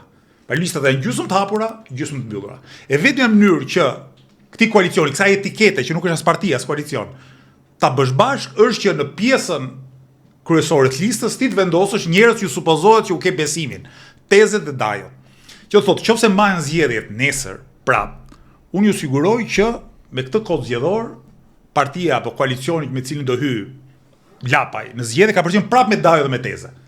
Nuk ka sens ndryshe, sepse askush nuk ja fal tjetrit një vend përpara në listë. Nuk është se kanë parti që thua mblodhen forumet e partisë edhe i zgjodhin. Keni parë në një kongres partiu të këtyre partive? Nuk kanë pas as kongres themelues. Pa është gjë shumë e rrallë në botë që një parti të ekzistojë, themelohet, të ekzistojë, të ketë vite jetë dhe askush mos ketë parë kongresin themelues të këtyre partive. Vetëm ne e bojmë. Kush e zgjodhi, ku diun, Adriatik Lapaj apo Agron Shej, kush i zgjodhi kryetar partie? Kush i zgjodhi? Me cilë ishte procedura? Ne mund ta themi në 2 kongrese që ka bërë Lëvizja Bashkë, procedurën e kemi dëshmuar, kemi publike si jam zgjedhur unë kryetar partie. Ne s'na rrihet rehat për faktit që është bush 2 vjet nga kongresi i fundit, edhe jemi ja një javë me vonesë për organizimin e kongresit të ri, dhe me gjasë do duhet na shtyjmë 1 muaj apo 2 muaj për shkak të angazhimit shumë të madh politik, sepse ne besojmë te legitimiteti demokratik i çdo kujt që është aty brenda. Pra praktikisht këto nuk janë parti, këto janë ose po themi organizata biznesi, logjika është komplet hierarkike. Kush mund ta përfitojë partinë Agron Shejait pa Agron Shejin kryetar? Nuk ka sens. Është si partia Berlusconit. Kush e mendonte Forza Italia në Itali pa Berlusconi? Sa ko Berlusconi me paratë e veta e themeloi partinë dhe të gjithë i kishte në punës të vet, praktikisht. Ndërkohë që partia tjetër e Lapaj nuk është asaj parti, është një lloj etikete, një lloj kështu ujdie e përkohshme feudalësh, nëse ekzistojnë. Feudalët zakonisht bëhen gjallë 6 muaj para zgjedhjeve, kështu që në kohë midis zgjedhjeve as duken kërkun, që thonë hajde vendosim një etiket, po themi një markë aty të përbashkët, secili lufton për votat e veta, pra secili lufton për votat e veta, kjo është logjika. Që thotë pas zgjedhjeve ai që luftoi për votat e veta shumë kollaj shkon në një parti tjetër. Ai që bëhet deputet shumë kollaj bashkohet një koalicioni tjetër apo një forcë tjetër qeverise. Dhe këto ka qenë arsye strukturore besoj në 2011 për këtë raport elektoral. Unë pra besoj që sot ka ndryshuar shumë çka, sepse popullin e na morin provim. Ne morëm 10 në provim, me mënyrën e përfaqësimit në parlament, me seriozitetin ton, me koherencën ton, të tjerët morën 4 në provim. Pra populli dha 1 deputet ose 2 deputet, dhe çfarë bën me to? Çfarë bën me to? Shumë interesant, çfarë bën ti me, do të thënë, ke marr 10 mijëra vota, populli ka thënë më përfaqëso, ti çfarë çon aty? Çfarë çon në parlament? Ose tezën, ose dikë që thot gjithkohës më keni vjedhur, ju keni vjedhur. Po kjo është pra, domethënë, po them dhe herë, është bërë tezja e Lapajt deputete, pra Endri Shabani u bë avokati i popullit. Ti bër daja e Endrit deputet, do shkonte Adriatik Lapaj të bëj avokati i popullit. Se kjo është logjika. Pra, tezet dhe dajot janë shkaku i këtyre rufjanllëqeve publike. Jo janë asjellta, pra nuk është rufjan ai që të detyrojë ty të mbash tezet deputete. Se me thënë drejtën, sikur na kishte marrë Perëndia mendjen edhe kishin bërë të njëjtin budallë, siguroj që secili nga ne do i kishte thënë asaj tezës apo dajës vet, hiq dorë aman. Ori edhe shejtani ta marr atë post deputeti, vetëm na hiq vulën e turpin. Vetëm na hiq vulën e turpin, se sa të peshon turpin fytyrën e një partie, nuk ka vlerë një deputet kot. Përveç saj, Arlind, këta i sulmojnë edhe i dobësojnë edhe i shfuqizojnë disa koncepte që janë bazike dhe për cilat ka nevojë që janë baza e demokracisë, e liberalizmit, e modernitetit. E para, do të thonë, çfarë partie je ti, nëse nuk ja ke besën shokëve, kuptim, nëse vjemi një listë dhe themi bim dakord që unë do jap dorëheqjen që dalësh ti kryetar. Çfarë partie je ti, do të thonë, kur thu që i vetmi besim që mund të kem është besimi në bazë të gjakut. Tribalizëm, pra. Do të thonë është tribalizëm, është mesjetarizëm, edhe interesant është se si gjaku ju dështoj, në kuptimin edhe ky besimi i themeluar mbi gjakun, mbi kushit, mbi farefistin, do të thonë solli këtë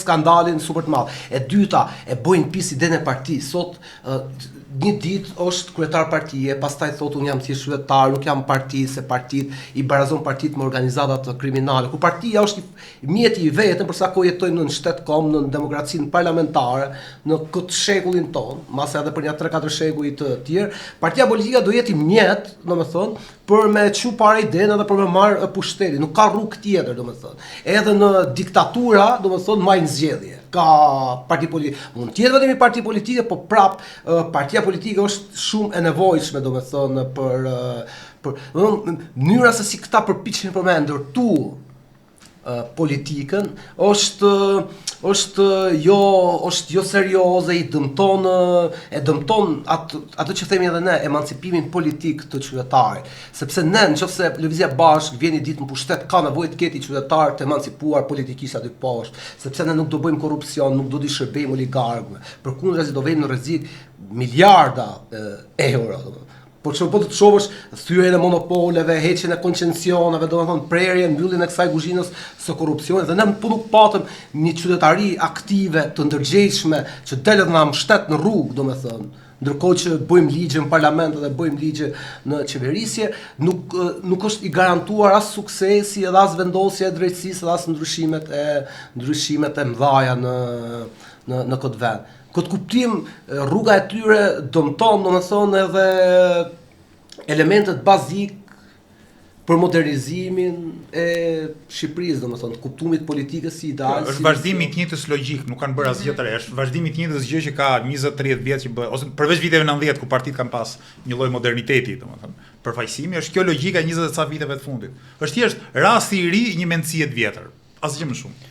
Jo, pikërisht e kjo që tha Klodi pak më parë, pra tek shoqëria aktive e cila del dhe jo thjesht mbështet një parti politike, por në një farë mënyrë përmes gjithë procesit politik arrin të emancipohet, sepse pushteti dhe shoqëria janë dy gjëra që nëse shkputen nga njëra tjetra, atëherë nuk mund të kemi reforma të mirëfillta. Shumë po marr, si mund ta reformosh sistemin arsimor, nëse nuk ke njerëz të gatshëm që të përfshihen në këtë reformë në mënyrë aktive dhe ta duan vërtet dhe të angazhohen vërtet për ta realizuar një gjë të tillë.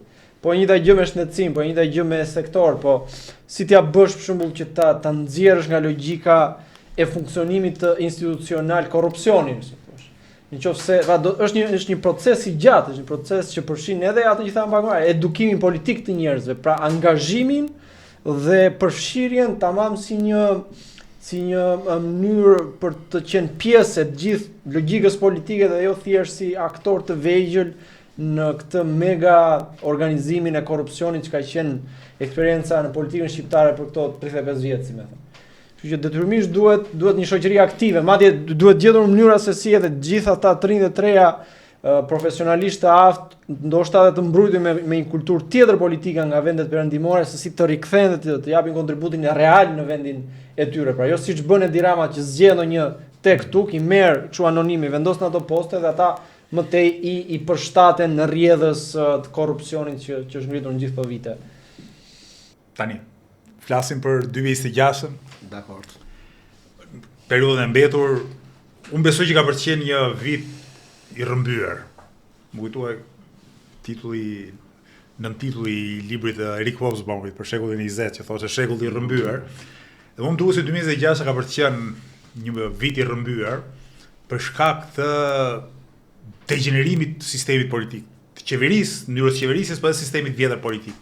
Mund të ketë ndryshime të mëdha. Ne do vazhdojmë të kërkojmë zgjedhje të parakohshme, përgatitjen për zgjedhje të parakohshme, sepse besoj është tamam çasti kur fillim shoqëria duhet dalë në rrugë. Dhe në rrugë, duke u bashkuar shpresoj protestave të ardhshme të Lëvizjes Bashk, ta bëjmë të mundur rrëzimin e qeverisë dhe hapjen e shtegut për zgjedhje të parakohshme, pastaj me votë njerëzit votojnë atë çfarë është e duhura. Kështu që hajde diskutojmë pak çfarë presim 2026.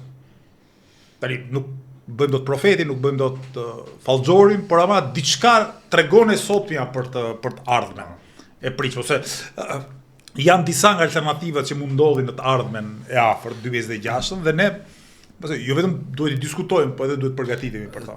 Ti më duket një legjeratë që kam pas dëgjuar para shumë vitesh nga thoje për shembull që për udhkryqin historik, jemi një farë udhkryqi historik i cili mund të shkojë edhe majtas, mund të shkojë edhe djathtas, mund të shkojë edhe për mirë, mund të shkojë edhe për keq. Kuptimin siç mund të ndodhin arrestime, domethënë mund t'i hapet dosje penale Ramës, mund të shkojë puna deri aty sa edhe përpiqen ta arrestojnë, po mund të shkojë edhe në anën tjetër që të bëhen gjitha forcat e vjetra politike bashkë, PD-ja, PS-ja, ta shfuqizojnë spakun, ta arrestojnë, t'i shpjegin ndaj akuzë, ndaj prokurori aty dhe ta arrestojnë ta arrestojnë atë, jemi në udhëheqjen historike ose mund të shkojmë drejt revolucionit ose drejt restaurimit, kuptimin që klasa vjetër politike, edhe kjo për shembull kërkesa e tyre, që ja kena kritikuar edhe në si lëvizje bashkë, për qeveri teknike është pikërisht kjo restaurimi, kuptimin tash hajde të bëhemi gjithë bashkë kundrejt një armiku tjetër edhe i rreziku që na imponohet, domethënë nga jashtë, nga tuajt, nga sistemi gjyqësor. Në këtë kuptim ne në 2026 mund të shohim edhe këta që vendosin një farë diktature, një farë junte, kuptimin edhe ti e sheh për shembull që nga kodi i ri penal.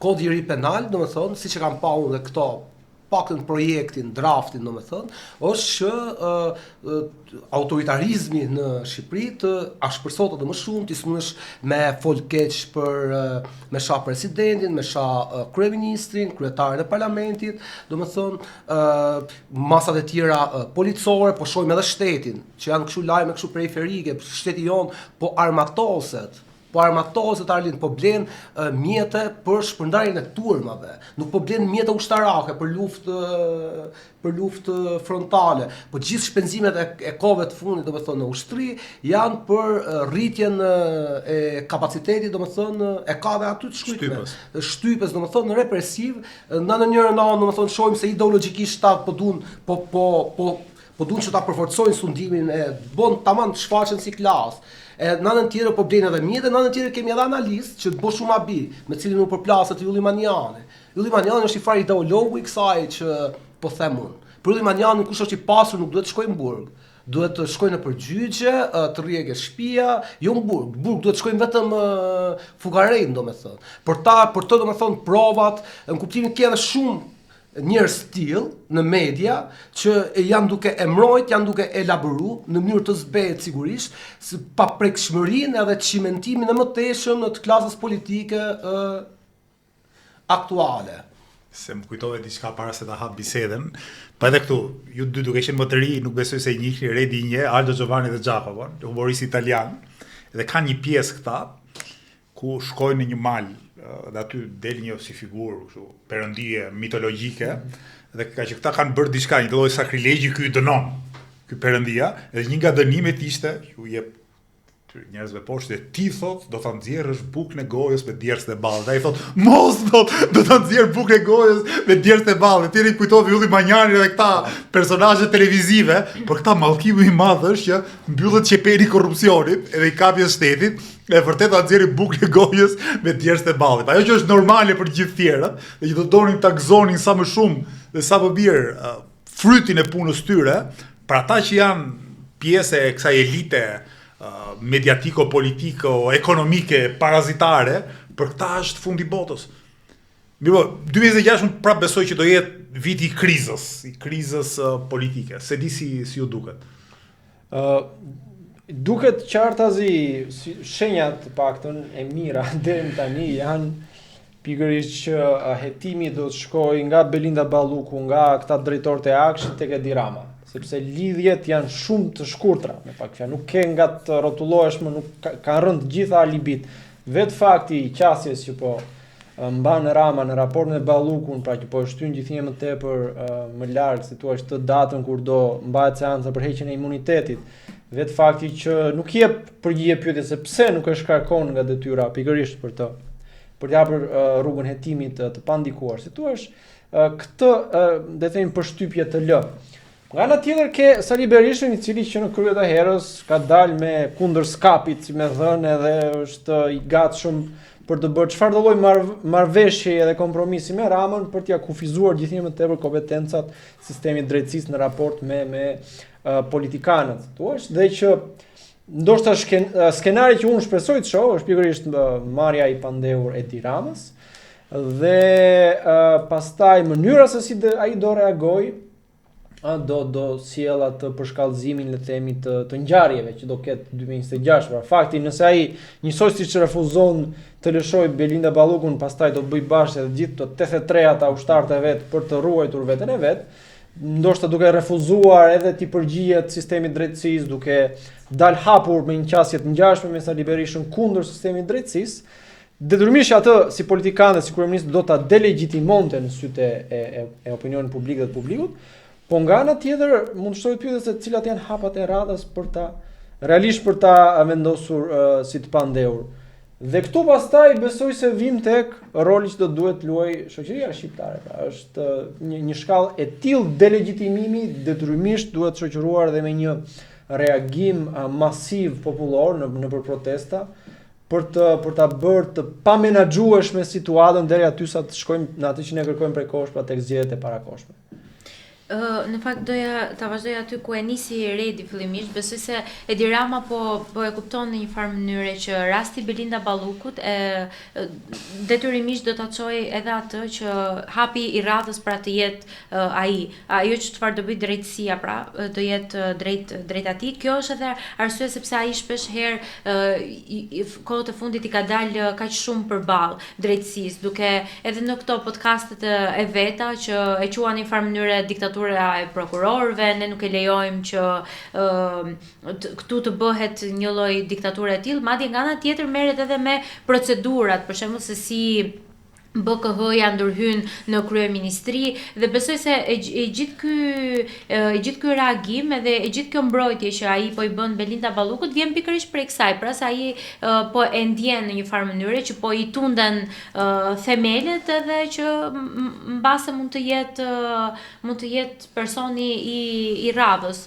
Për më tepër që edhe në disa prej dosjeve të Belinda Ballukut përmendet edhe emri I Edi Ramës, kështu që besoj se e gjithë kjo se çfarë ai po bën janë tentativat e tij të fundit për të shpëtuar në një farë mënyre veten e vet. Edhe ne në një farë mënyre besoj se si shoqëri nuk do duhet që ta lejojmë këtë gjë, sepse nëse padyshim Belinda Balluku nuk ka vjedh për veten e vet, ka vjedh edhe për Edi Ramën, edhe për t'i mundësuar atij edhe partisë së vet këto 83 mandatet, kështu që besoj se është e rëndësishme kjo që tha Redi që ne si shoqëri duhet të reagojmë edhe të kemi një kundërpërgjigje në një farë mënyre ta bëjmë detyrën tonë, edhe jo vetëm ne si shoqëri, po besoj se edhe ne si subjekt politik kemi në këtë moment duhet të kemi një rol shumë të rëndësishëm për t'i përgjigjur kësaj që po bën drejtësia. Do thosh diçka? Ka llafe lart e poshtë, nuk e di tash se në Tiranë kjo politika e tavolinave, për shembull kam dëgjuar që Rama po përpiqet për me bëj marrëveshje direkt me Donald Trumpin, tim po investohet shumë në lobingje atje nga pranvera mund ketë edhe I takim. Këto mund t'jenë edhe llafe kate, ke parasysh, po që po përfliten masivisht, domethënë në për kafehane vërdall, edhe po ideja është se ç'do I japim ky. Se unë mendoj se Donald Trumpi ka nevojë për parë kështu cash, kuptimin. Unë mendoj domethënë mund t'japën, nuk do ishte çudimi edhe dhonaj territor edhe më të madh se Sazani edhe Ishulli Zvërnecit, më dhon Karaburunin për shembull. Më dhon totalisht në pjatë, aty shohim gocën e vet që po hedh libra edhe domethënë ka I far krashi romantik nga hiçi me Shqipërinë, edhe kjo për mua do ishte kalon edhe në kufite I tradhtie, tradhtie kombëtare, domethënë kuptimin për gjirin e Vlorës kanë vdek me mira njerëz në 1920, në kuptimin e kena marrë me shumë sakrificë, domethënë e kemi vendos si thosh sovranitetin. Pyetja është edhe ç'është I gatshëm, se ti edhe mundesh me e myll kët. Mundesh m'ia fal Shqipërinë ku dëgjon, ta kthesh në aneks një forcë edhe vetëm dalësh vet, ti shpëtosh burgut në fund të funditës. Kështu për shembull edhe Zogu, për t'i kthy borxhin, domethënë Jugosllavisë, borxhin politik domethënë që e shpëtoi, I dha Naumin për Italisë për mbështetjen edhe për paret që I dha, nënshkroi 2 traktatet skandaloze të 1925, traktatet e Tiranës që totalisht hoqi dorë nga sovraniteti mbi financat, mbi ushtrinë, mbi policinë, domethënë kuptimin ç'është I gatshëm për me dhënë Edi Rama për me dali pa lau nga kjo. Edi Rama është I gatshëm për dhënë gjithçka. Problemi është që Shqipëria nuk është aq e madhe dhe nuk ka aq shumë vlerë ekonomike që ti nëpërmjet vendit tënd kompromentosh politikën e jashtme amerikane. Domethënë Shtetet Bashkuara të Amerikës janë hegemon botror, domethënë, i bie që ka interesa për te interesave imediate të familjes Trump. Tani sigurisht Trump është president i veçantë i SBA-s, edhe kjo logjika ndoshta transaksioneve familjare mund të luajë çik më shumë rol në administratën e tij se në administratën e pashme, po SBA është shtet hegemon sepse ka një seriozitet që te kalon çdo lloj presidenti. Pra, në këtë sens Rama mund të jetë i gatshëm të japi edhe veshka tona për të mbijetuar politikisht, problemi është që s'ja blen kush. Do të thonë nëse këtu ka interesa më të mëdha ose plane gjeostrategjike më të mëdha, dhe që mund të lidhen ndoshta edhe me fuqizimin e institucioneve të drejtësisë, këtu Rama nuk ka besoj në një pazar të madh. Përveç se çfarë rezistence mund të bëj, pra, çfarë rezistence mund të bëj për të mbetur në pushtet. Ndërkohë që unë dëgjoja, po më shkonte mendja te një taktik ose ide e partive social-demokrate evropiane në fund shekullit 19. Fund shekullit 19, nga që Partia Social-Demokrate po rriteshin për shkak të zgjerimit të drejtës votës, ata mendonin shumë kollaj që ne do ta marrim pushtetin demokratikisht. Në që pushtetin do ta marrim demokratikisht me vota, atëherë shtrohet pyetja po revolucioni si do të konceptohet. Dhe fillojnë dy dekadat e fundit të shekullit të 19, mendimtarë social-demokrat evropian thonë që prisnin se modeli revolucion nuk do jetë më i revolucionit francez, pra një manovër, një sulm drejt Bastijës, por revolucioni do jetë mbrojtja e fitoreve demokratike. Pra revolucioni do ishte një akt mbrojtës, pra ti fiton zgjedhjet brenda logjikës institucionale, ata që e kanë pushtetin nuk e dorëzojnë, duan të vendosin një lloj diktature ushtarake, dhe në këtë kuptim revolucioni është një akt mbrojtës. Pra të mbrosh atë që e ke fituar demokratikisht. Dhe unë besoj kjo ka për të ngjarë edhe në Shqipërinë e 2026-s. Pra ata që presin që populli do sulmojë masivisht kryeministrinë, mbase këtu pritshmëria është ndoshta më optimiste se ç'duhet, unë shpresoj të ndodhë kjo gjë, por besoj që ka më shumë gjasë ndodhi kjo tjetra. Që Edi Rama duke u shtrënguar laku nga drejtësia do bëj hapa të palejueshëm nga plana institucionale. Pra do tentoj të shkrijë spakun, siç thua ti. Në ujtim me Berishën.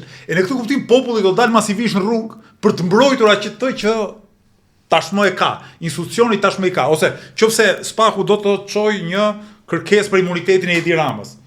Po kupton? Edi Rama do përpiqet të mbrohet me 83 deputetët.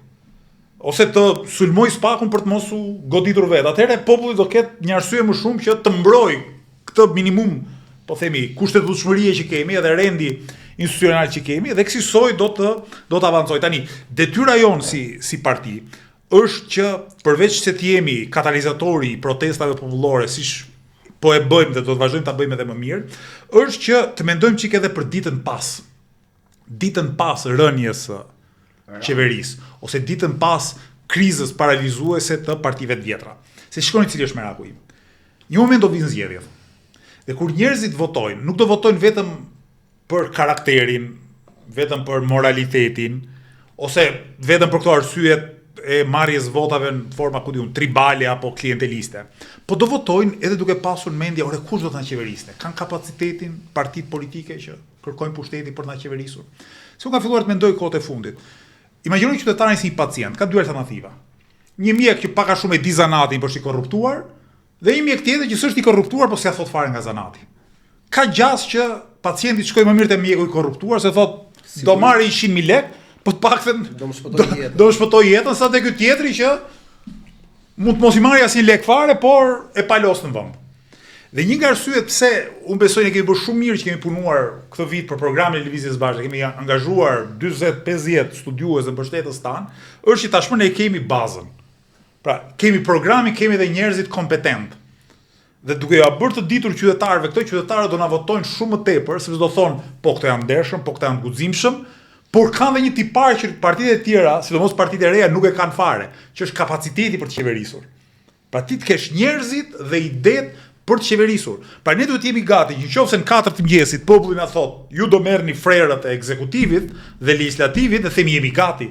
Jo themi prit tani se dëgjojmë tani në farefistë se kemi ndonjë që ka mbaruar master apo doktoraturën për t'i sugjeruar një post publik. Do besoj këtë kemi kapacitetin ta bëjmë. Paralelisht me protestat, kemi kapacitetin ta bëjmë, ta ndërtojmë, ta përkryejmë si proces, edhe mbi gjitha ta shfaqim qytetarëve. Jo, duhet thënë ajo që kemi thënë Xhanëm edhe herë tjera, kur ka ardhur puna për të folur për programin ton, që në fakt nuk është thjesht puna e antarëve e atij grupit që ne ngritëm për ta hartuar programin, por është edhe kontributi realisht i ekspertëve në hije, pra që kanë dashur që të mos u dalë emri, të mos shfaqen, le të themi, në programin e lëvizjes bashkë, por që në fakt ata janë një pjesë thelbësore e njerëzve që fal eksperiencës tyre, fal aftësive tyre profesionale kanë kontribuar thjesht me këtë dëshirën për të dhënë një dorë, me shpresën që lëvizja bashkë do ja dilte mban të artikulonte një qasje për sektorë ndryshëm të ekonomisë dhe të jetës politike ekonomike të vendit në mënyrën e duhur, pra. Dhe është kontributi i tyre ai që i ka dhënë formën që ka programi ynë nga pikpamja e seriozitetit të analizës që bën dhe të propozimeve që shtron. Dhe që unë sinqerisht mendoj që Shqipëria sigurisht i ka kapacitetet intelektuale, profesionale për të përfaqësuar nga njerëzit e duhur dhe fal tyre që ne kemi dalë me një program serioz në zgjedhjet e fundit dhe që sigurisht kurdo që të ketë zgjedhje do ta thellojmë dhe do ta shtrim dhe do të japim karakter akoma më serioz sa herë që të mbahen zgjedhjet. Mendoj jo vetëm Shqipëria, po mendoj se edhe lëvizja bashkë, antarësia e lëvizjes bashkë, aktivistët e lëvizjes bashkë janë njerëz të jashtëzakonshëm, të shkolluar, thjesht duhet të kenë pak më shumë vetbesim, si e themi shpesh, edhe nuk e kam vetëm për Arielën, e kam edhe për ata që po na ndjekin, domethënë, edhe që do të na ndjekin, domethënë një moment historik duhet me secili me dhon pak më shumë, me dal me ec i hap më përpara, domethënë, sepse është decizive. Në situata të tilla është decizive se sa domethënë do të marr pjesë edhe populli në këto procese të mëdha që po ndodhin. Prandaj edhe thirrjen duhet ja u bëjmë pikërisht antarëve, simpatizantëve, aktivistëve, qytetarëve të jashtëzakonshëm, se Shqipëria ka pas domethënë njerëz të jashtëzakonshëm për ta qeverisë edhe kur ishte analfabetizmi 90% e njerëzve e lërë më sot ku ka më shumë mundësi, ka më shumë njerëz të shkolluar. Ne përditën te qendra jonë sociale, domethënë tek zyrat e partisë vijnë njerëz realisht i redi me kapacitete të jashtëzakonshme, intelektuale edhe profesionale. Dhe nëse lëvizja bashkë një ditë domethënë merr pushtetin ose fuqizohet politikisht, nga gjërat më të mrekullueshme që mendoj që janë edhe demokracisë është me të çliru. Qëllimi jonë nuk duhet të jetë vetëm me arrit me 8.4% buxhetin, të ardhurat, është edhe kjo, por qëllimi jonë domethënë është me emancipu marrëdhëniet shoqërore, që njerëzit më të mirë sot janë të kurrur, janë friksuar, janë të rrequr në cepa, janë demoralizuar, të dalin parë dhe të çlirohen dinamika të reja sociale edhe politike. Edhe mendoj se është decizive që pikërisht ta njerëz, qoftë profesionist, qoftë punëtor, qoftë pensionist, domethënë, sepse edhe siç thotë shoku jon janë i marga, domethënë duhet të ndodhë festivali i demokracisë, pra ai ka qenë i pari teoricien që e ka pa demokracinë si i farë festivali, domethënë të madh njerëzor. Ke shumë drejt. Tani unë them me këtë fjalimin tënd ta mbyllë ose mos ishte çik patetik për mbyllja, po jo. Çdo mbyllje është pak patetike ose me patos, themi. Midis patosit dhe patetizmit, kufiri është i fije hodhi ndan për të jenë në anën e dur të fijes. Kështu që ishte mbyllje me patos apo. Kështu që të urojmë njerëzve një 2026 sa më shumë ngjarje në thuaç pasurimin e këtij festivali të demokracisë, që përmendi Klodi. Edhe përveç kësaj të përcaktojnë edhe rolin e tyre social brenda këtij festivalit, se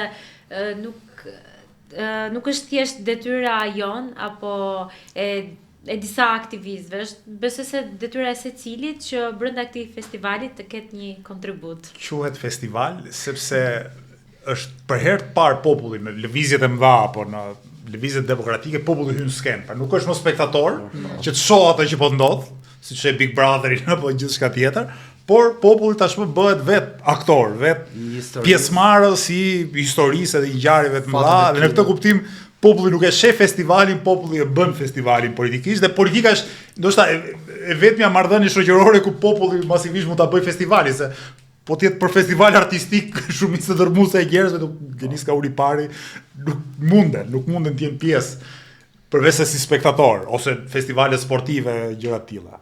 E drejtë. Ta mbyllim me i urim për të gjithë na gjet 2026 me begati, lumturi, drejtësi e mbi gjitha në lëvizje. Edhe diçka të fundit se u kujtua.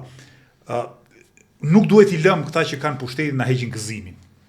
Situata në Shqipëri është shumë e rëndë, korrupsione, gjithçka tjetër, edhe nganjëherë duket sikur duhet jemi të gjithë vetulngrysur në këtë fund viti, por nuk kemi pse jemi, domethënë. E vërtetë është. Na duhet edhe gëzimi, na duhet edhe hareja për aq sa është e mundur, sepse nuk duhet i lëm atyre që na kanë vjedhur gjithçka, na vjedhin dhe motivin për jetën. Edhe sa kohë ka jetë, ka madje edhe mendoj se duhet ta teprojmë pak në këtë. Ti se ke këtë problem. Besoj që gëzimi dhe hareja dhe shpresa që kishte populli shqiptar në vitin 91, domethënë nuk krahasohet ku ndodhemi sot, pavarësisht se të thuash vështirësitë ekonomike ishin shumë herë më të thella atëherë se sa sot. Kështu që kur është perspektive diçka e tre dhe më të mirë që hapet për shoqërinë, kështu edhe gëzimi dhe hareja vijnë dorë pavarësisht gjendjes ku është nga pikpamja. Kështu që të gjitha kuptimet e fjalës gëzuar fesat, gëzuar viderin.